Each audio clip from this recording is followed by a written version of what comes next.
HSC 2025 batch গুরুত্বপূর্ণ আরেকটি update ভিডিওতে তোমাদের স্বাগতম। তোমাদের 26 তারিখ হতে পরীক্ষা শুরু। তোমাদের সেই প্রস্তুতিকে দ্বিগুণ করার জন্য কিংবা শেষ মুহূর্তের প্রস্তুতি আরো পূর্ণাঙ্গ করার জন্য আমাদের এই ভিডিও। এখানে সব বিষয়ের প্রতিটি অধ্যায়ের উপর গুরুত্বপূর্ণ এমসিকিউ ভিডিও আসবে, যা তোমাদের বোর্ড পরীক্ষায় অনেক গুরুত্বপূর্ণ। তারই ধারাবাহিকতায় আজকে আমরা আলোচনা করব বাংলা প্রথম পত্র সোনার তরী কবিতার বোর্ড পরীক্ষায় আসার মতো এমসিকিউ নিয়ে। তাই ভিডিওটি শেষ পর্যন্ত দেখো এবং আমাদের সাথে থেকে তোমাদের প্রস্তুতির যাত্রাকে আরো উন্নত করে তোলো। চলো কথা না বাড়িয়ে শুরু করা যাক। আধুনিক বাংলা কবিতার প্রাণ পুরুষ কে? রবীন্দ্রনাথ ঠাকুর। শেষ লেখা কোন ধরনের গ্রন্থ? কাব্যগ্রন্থ। সোনার তরী কার লেখা? রবীন্দ্রনাথ ঠাকুর। জল কিসের প্রতীক?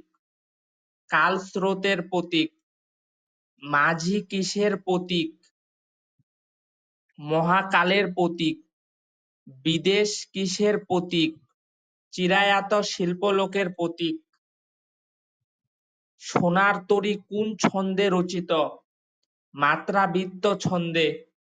ওগো তুমি কোথা যাও কোন বিদেশে, এখানে তুমি কে? মাঝি।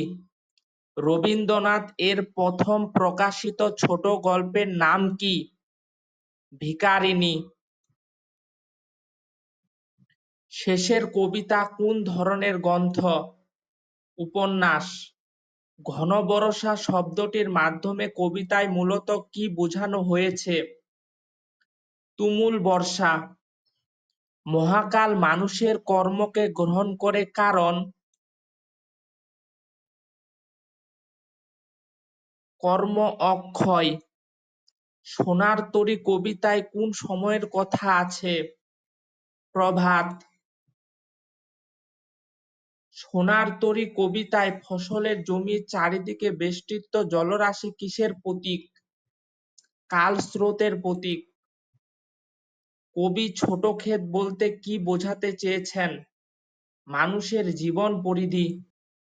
বাঁকা জল কোথায় খেলা করছে? ক্ষেতের চারিদিকে। বাঁকা জল খেলা করার মধ্য দিয়ে নদীর জলের কোন দিকটি উন্মোচিত হয়েছে? উদ্দামতা। পরপারে গ্রামখানি কি রূপ? আঁকা ছবির মতো।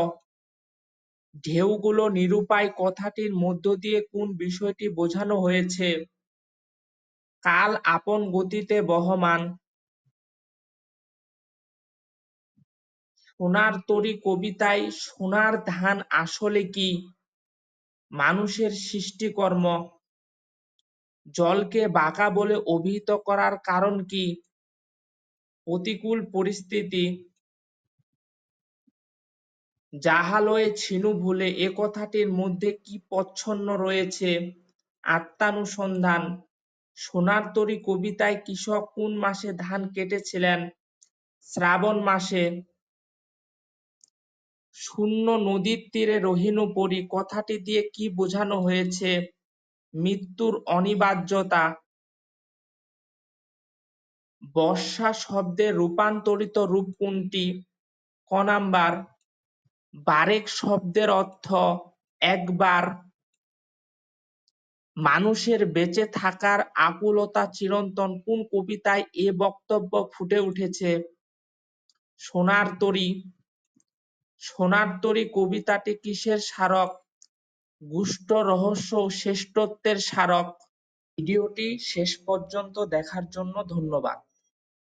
তোমাদের পরীক্ষার জন্য শুভকামনা এবং পরের ভিডিও দেখার জন্য অপেক্ষা করো। আজকে এ পর্যন্তই। ভালো থেকো, সুস্থ থেকো।